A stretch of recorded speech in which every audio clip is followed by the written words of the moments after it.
के बाहर का सीसीटीवी निकालिए, डोनगांवकर के जो खुद का सीसीटीवी है उसको इमीडिएट सीज करिएगा। भरतनगर के अंदर जो आपने मेरे खिलाफ एफआईआर रजिस्टर कराए हैं, अगर पुलिस निष्पक्ष है तो मेरे ऊपर आप एफआईआर करे हैं, मैं तैयार हूं फेस करने के लिए।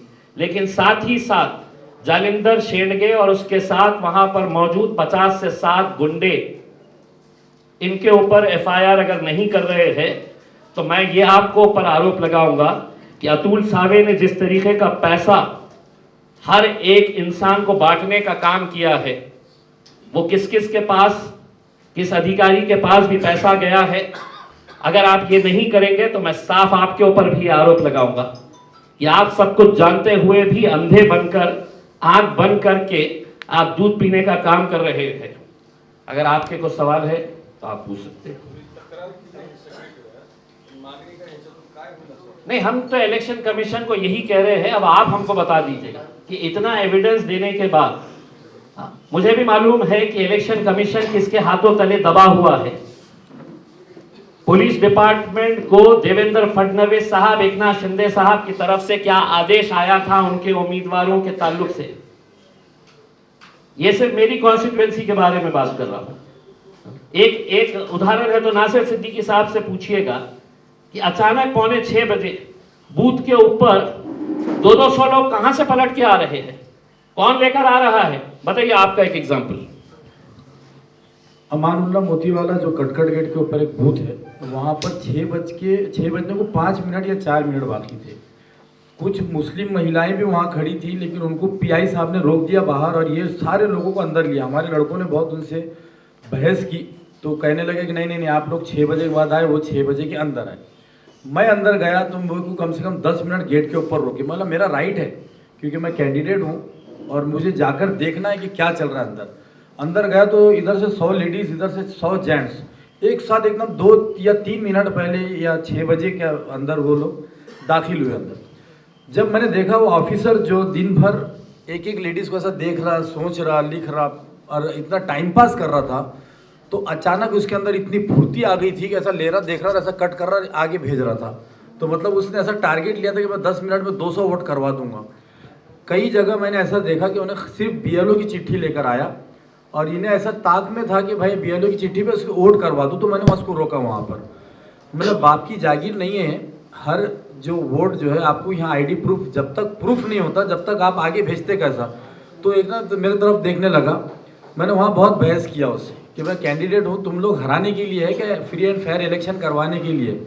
उतने में 2 पुलिस वाले पीआई साहब आए, उन्होंने कहा कि सीसी कैमरे के अंदर से तो कलेक्टर साहब देख रहे हैं, एसीपी साहब देख रहे हैं, डीसीपी साहब देख रहे हैं और आपको रूम से बाहर जाने के लिए कहा। मतलब मैं उम्मीदवार हूँ, जो बोगस वोट आए आप उसको बाहर नहीं कर रहे, आप मेरे को कर रहे हैं। तो कल पुलिस का रवैया दिन भर जो था हमारे कार्यकर्ताओं के खिलाफ, लिटरली एसीपी साहब ने लाता मार के हमारे टेबल्स को गिराए, कुर्सियां फेंकी।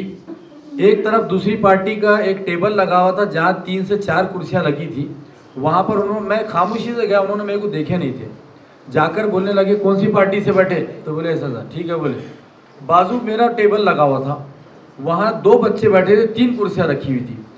समझा दे रहा, बोले 2 से अलावा तीसरी कुर्सी यहाँ दिखना नहीं। तो मैं बोला वाह साहब क्या इंसाफ है आपका, बाजू में 4 कुर्सियाँ, 4 लोग बैठे और जहाँ पर पतंग निशान आपने सुनते ही वहाँ पे जो है तो उनका बड़ा अधिकारी फिर पीछे से भागते हुए आए, क्या हुआ। तो बोला ये ऐसा पार्सलिटी चल रही है। तो पुलिस डिपार्टमेंट ने दिन भर जो है तो कहीं ना कहीं जो है तो यहाँ एएमसी के सामने भी जब प्रदीप जायसवाल साहब का लड़का आया, वो टाइम में उन्होंने वहाँ से लोगों को हकाले, अंदर से सीटें मार के लोगों को डराया जा रहा था। तो कल का इलेक्शन जो है तो बहुत, मैं समझता हूँ कि एक तरफा पुलिस का रवैया था और मोतीवाला नगर के अंदर मेरे को ज़बरदस्ती जो है तो बाहर भिजाया गया।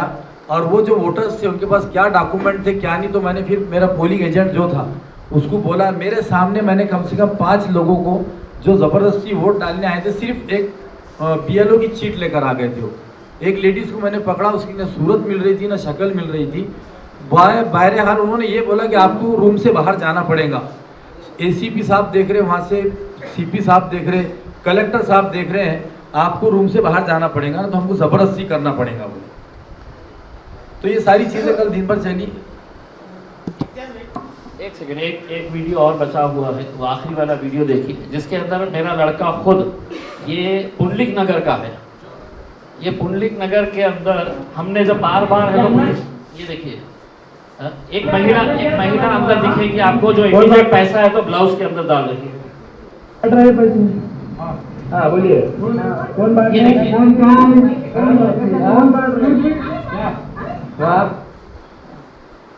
ये यहाँ पे भी पैसा बांटने का काम किया जा रहा था। वो महिला जैसे ही उसने देखी तो उसने ब्लाउज के अंदर अपना पैसा डाल दी और थोड़ी ही देर के अंदर इनकी टीम्स तैयार थी।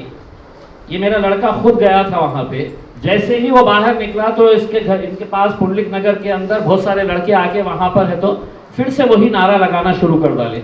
लेकिन हमने संयम बरतते हुए हमने ये कहा था कि हमें इलेक्शन करवाना है करके, इलेक्शन हो गया। हम चाहते तो कहीं ना कहीं हम इलेक्शन प्रोसेस ही रुकवा देते ये गधांधलियाँ देखकर, लेकिन हमको इलेक्शन करवाना था, पूरा एविडेंस जमा करके अब हम आपके सामने आए।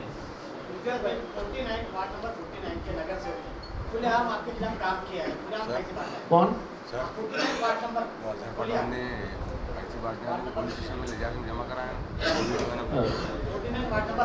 हाँ वो वीडियो भी कौन है भड़के? अरे हमारे कारपोरेटर का है, वो निकल गए ना हमारे पास, निकाल दिए ठीक है। नहीं हाँ तो हमारे पार्टी में पार्टी में ही नहीं निकाल दिए। कोई भी किसी के लिए काम करे, हम बेईमानी की बात करें।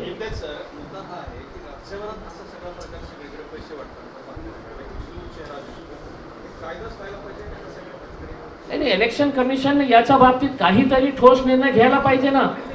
मी आज आपल्याला सांगतो, लोकसभामध्ये माझा जनताने पराभव नाही केली। मला एकनाथ शिंदे साहेब हेलिकॉप्टर मधून पैसे आणले होते।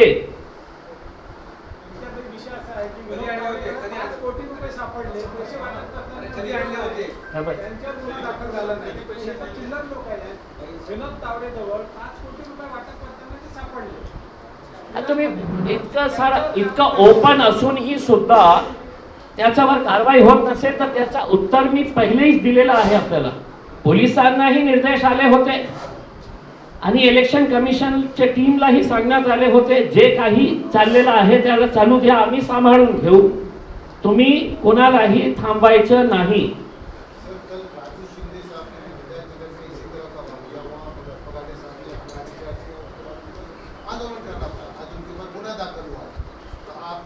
आपका बोलना ये है कि विरोधी जितने भी पार्टी के लोग खड़े थे उनके खिलाफ पुलिस और इलेक्शन कमीशन दोनों काम कर रहे थे। मैं तो आपको क्लियर बताया हूँ ना भाई।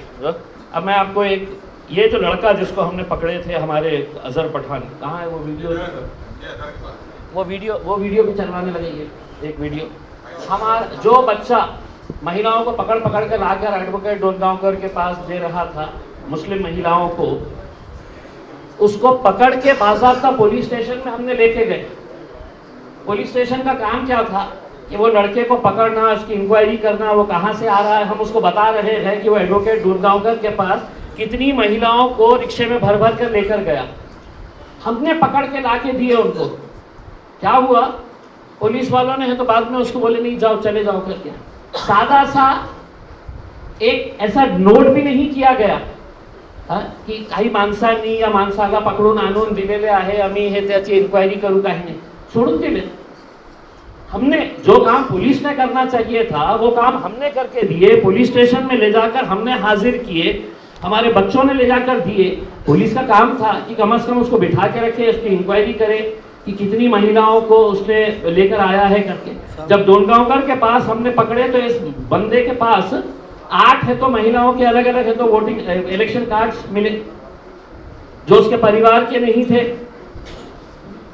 यानी कि मतलब आपको 1000 रुपये के अंदर आपको 500 रुपये आपको कमीशन मिल रहा होगा कि महिला को हम 1000 देंगे, तेरे को 500 रुपये देंगे, ला जितने जनों को।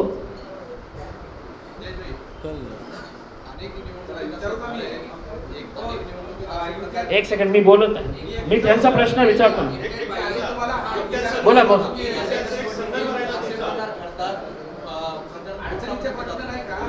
देतो मी, अडचणीचे सगळे बोलण्याची ताकद आहे माझ्याकडे।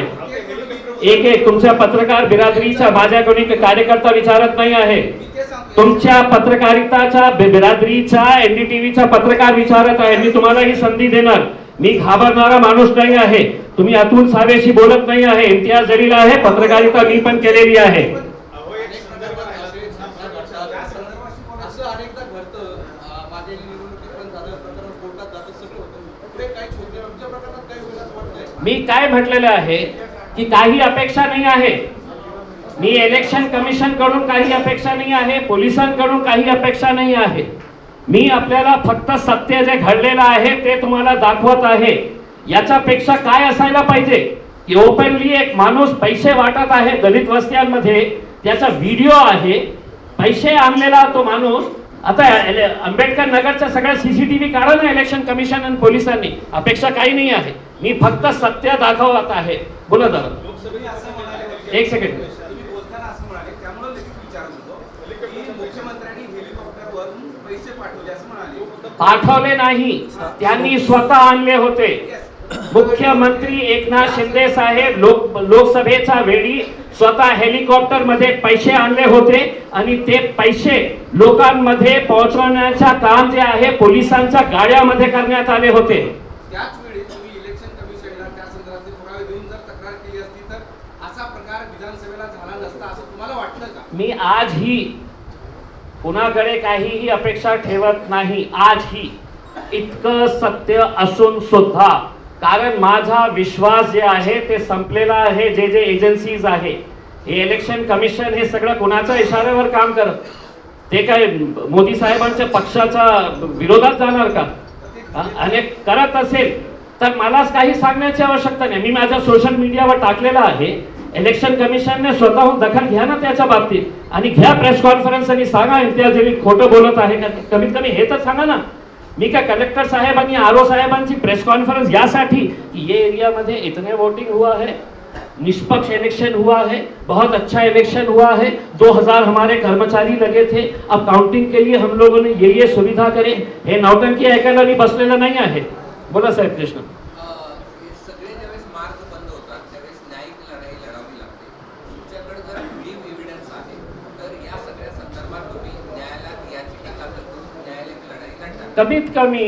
कमीत कमी मी जे आरोप आज केलेले आहे, मी इलेक्शन कमिशनच्या अकाउंटेबिलिटीवर प्रश्नचिन्ह उपस्थित केलेला आहे. मी पोलिसांच्या अकाउंटेबिलिटीवर प्रश्नचिन्ह उपस्थित केलेला आहे. आता यांना असं वाटत आहे की हे सगळं खोटं आहे, तर कमीत कमी यांनी स्टेटमेंट द्यावं, त्यांनी माझ्यासारखी पत्रकार परिषद घ्यावं आणि त्यांनी सांगावे की हे सगळं खोटं आहे करके. मग मी त्याच्या नंतर विचार करेल की मला कोणता पाऊल उचलायचं आहे. तुम्ही गप्प बसणार असेल तर मी प्रामाणिकपणे सांगतो की भारतीय जनता पार्टीचा हरामचा पैसा तुमच्यापर्यंत पण आलेला आहे. मग काय आहे या इलेक्शन मध्ये जिथे जिथे आम्ही गेलो तर काही वेळातच त्यांचे 20, 25, 30, 40 लोक यायचे आणि जय श्रीराम. अरे भगवान जय श्रीराम याचा काय संबंध तुमच्या हे जे सुरू करत होते तुम्ही, तुमच्या हे जे तुम्ही पैसा वाटप करून हे लोकशाहीला कमजोर करण्यासाठी जिथे जिथे आम्ही तुम्हाला रेड हँडेड पकडलं तर त्यावेळी डायरेक्ट तुम्ही हे जय श्रीरामच्या घोषणा देऊ लागले. याच्यामध्ये भगवानला कशाला आणलं तुम्ही? कशा प्रकारे असा तुमचा एकच उद्देश होता ना की कशा प्रकारे आपल्याला ध्रुवीकरण करायचं आहे, कम्युनल आपण कसं पोलराइज करता येईल हे की नाही. अरे मी उमेदवार होतो, मला अधिकार आहे. नासेर सिद्दीकीला अधिकार आहे. त्या PI ज्यांनी थांबवलेले आहे नासेर सिद्दीकीला मी तुम्हाला सांगतो की जोपर्यंत इलेक्शन सुरू आहे 6 वाजता ऑफिशियल टाइम आहे, पण 6 वाजेच्या नंतर ही इलेक्शन सुरू आहे तर कॅन्डिडेटला अधिकार आहे की आज जाण्याचा. कोणत्या अधिकाराने तुम्ही हे याला हे थांबवले?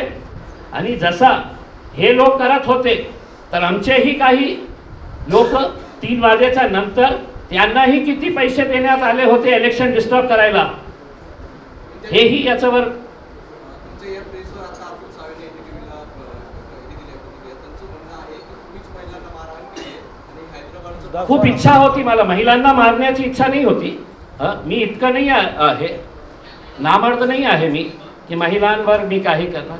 पण तुमचे जे कार्यकर्ता जे होते ना गुंड, हो होता मला इच्छा होती की त्यांचा थोबाडा फोडायचं, पण मला निवडणूक लढायची होती. तर अतुल सावे माझ्यासोबत बसा, तुम्ही माझ्यासोबत आपण दोघं बसू आणि जॉईंट प्रेस कॉन्फरन्स घेऊन याचं उत्तर तुम्ही द्या. हैदराबादचं पार्सल परत पाठवायचं असं तुम्ही ते वेगळी गोष्ट आहे ना. मी काय आरोप करतो याच्या बाबतीत बोला ना तुम्ही. इतके घाबरलेले होते, इतका पैसा कुठून आला अतुल सावे साहेब? आदर्शच्या ठेवीदारांचे जमिनी तुम्ही विकत घेतलेली आहे तुमच्या पीएच्या मार्फत. तेच पैसे तुम्ही परत लोकांना देत आहे ना. हे पैसे आले कुठे? हे जे वाटणारे लोक आहेत, जालिंदर शेंडगे आपल्या दलित समाजाला कशा विकून आपल्या स्वतःच्या बंगलो कशा उभा करत आहे, हे जे सोनवणे आहे. विचार करा तुम्ही की जे माणूस असे 500-500 रुपये त्यांनी आपल्या खिशात किती मिळाले असेल त्याला. हे संविधानाचे रक्षक आहे, हे डॉक्टर बाबासाहेबांना मानणारे लोक आहेत. पूर्व के कैंडिडेट शकीला पठान, उन्होंने भी आप पे ये आरोप लगाया है कि टेंडर लगा के खुद के ऊपर ये ऐसी महिलाएं जो है इलेक्शन के दिन इनको इनकी औकात समझ में आएगी. ये शकीला पठान जैसे लोग जो है, ये भीड़ से आके कितना पैसा मांग रही थी ये बैठने के लिए. तो सर आप आपने तो उसको बताया कि मैं क्या पैसे हराम के पैसे दूंगा ऐसे लोगों को? तो आप ऐसे आरोप कैसे लगा रहे हैं? जब आपके ऊपर आरोप आ रहे तो आप पहले ही वाले थे, अब तो कैसे बात? मैं आपको इलेक्शन के दिन, आप उनके रिश्तेदार लग रहे हैं, आपको इलेक्शन के दिन पता चलेगा. सुनिए सुनिए, आपके जैसे पत्रकारों को भी मैं अच्छी तरीके से हैंडल करता हूं. वो एक पत्रकार रहे, आप, मुझे मालूम है आपको शकीला पठान को आपने वोट दिए अगर होंगे तो आपको 23 तारीख के दिन समझ में आएगा ये महिला कितने लाख लोग वोट लेती है या सिर्फ इसको हराने के लिए खड़ा किया गया था. और आप जैसे जो पत्रकार है ना साहब, मुझे मालूम है, मुझे सिखाइए मत, मेरा मुंह खोलने मत लगाइए कि आप लोग डॉक्टर गफ्फार कादरी से कितना पैसा लेकर बैठे हुए थे. समझ रहे? बकवास बंद करिए, बकवास बंद करिए. आप जैसे यूट्यूबर्स को मेरे को मालूम है कि आप कितनों में बिकते हैं करके. चलिए रखिए, खामोश बैठिए. ले तो इसको उठाकर बाहर ले जाइए, ले जाओ इसको बाहर ले जाकर फेंको इसको. यूट्यूबर्स ले जाओ इसको. मैं तुझे भी कहा हूं, मैं मीडिया की मैं रह चुका हूं, मैं इज्जत करता हूं. लेकिन तुम्हारे जैसे दलालों को मैं खड़े आम सरे भरी सड़क के ऊपर ले जाओ, उसको बाहर ले जाके फेंको उसको. ले जाओ उसको बाहर, ले जाओ उसको बाहर ले जाओ. चलिए चलिए चलिए